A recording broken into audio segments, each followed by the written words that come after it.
সেনাপ্রধান ওয়াকারুজ্জামান প্রথমত শারীরিক দিক থেকে আনফিট, দ্বিতীয়ত C- মেধা সম্পূর্ণ এবং তৃতীয়ত স্থূল বুদ্ধি সম্পূর্ণ, অদূরদর্শী ও সর্বোপরি মেডিকেলে আনফিট একজন ব্যক্তি সশস্ত্র বাহিনীর যে কোনো পদের জন্যই অযোগ্য হিসাবে বিবেচিত। বিশ্বের অনেক দেশেই গর্ব করার মতো সশস্ত্র বাহিনী আছে। প্রায় সকল দেশের সশস্ত্র বাহিনী পরিচালিত হচ্ছে মেধাবী, নীতিবান, যোগ্য ও দূরদৃষ্টি সম্পন্ন ও দেশপ্রেমিক বাহিনীর প্রধান। আমাদের দেশেও সশস্ত্র বাহিনী আছে, গতানুগতিক আমাদের দেশেও একজন সেনাপ্রধান রয়েছে, কিন্তু আমরা বলতে পারি যে অন্য দেশের মতোই আমাদেরও রয়েছে মেধাবী, নীতিবান, যোগ্য ও দূরদৃষ্টি সম্পন্ন দেশপ্রেমিক সেনাপ্রধান। আমরা কি আসলে বলতে পারি? না। 17 কোটি মানুষের দেশে বর্তমানে সেনাপ্রধান ওয়াকারুজ্জামান উপরে উল্লেখিত মানসম্পন্ন একজন ব্যক্তি। 5 আগস্ট ভারতীয় ও তাদের দালালরা তাদের স্বার্থে একটি খসড়া রচনা করেছিল।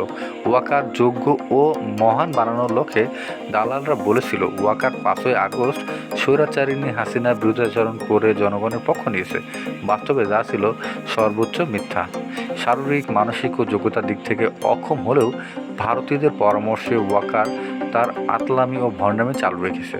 সশস্ত্র বাহিনী শৃঙ্খলা ভঙ্গ করে ভাষণের পর ভাষণ দিয়েছে। ভারতীয় কূটনীতিকদের সেনানিবাসে তারা বাসায় ঢুকিয়েছে।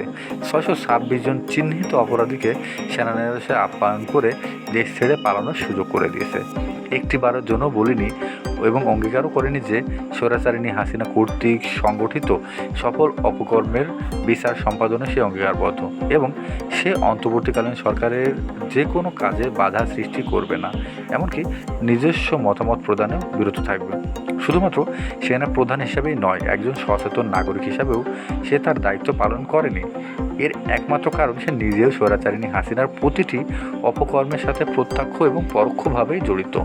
ইতিহাস আমাদেরকে শিখিয়েছে যে একজন বিশ্বাসঘাতকের পরিবর্তন কোনো জীবনেই হবে না, অথচ 17 কোটি মানুষের কেউ কেউ একজন বিশ্বাসঘাতককে মহামান্বিত করে যাচ্ছে আর বাকিরা চুপচাপ তার ভাষণ শুনে যাচ্ছে। ওয়াকারের সকল কার্যক্রম শুধুমাত্র তার নিজের স্বৈরাচারিণী হাসিনা ও ভারতের স্বার্থে। জাতিগতভাবে এটা বোঝার সামর্থ্য মহান আল্লাহ তাআলা আমাদেরকে দান করুন।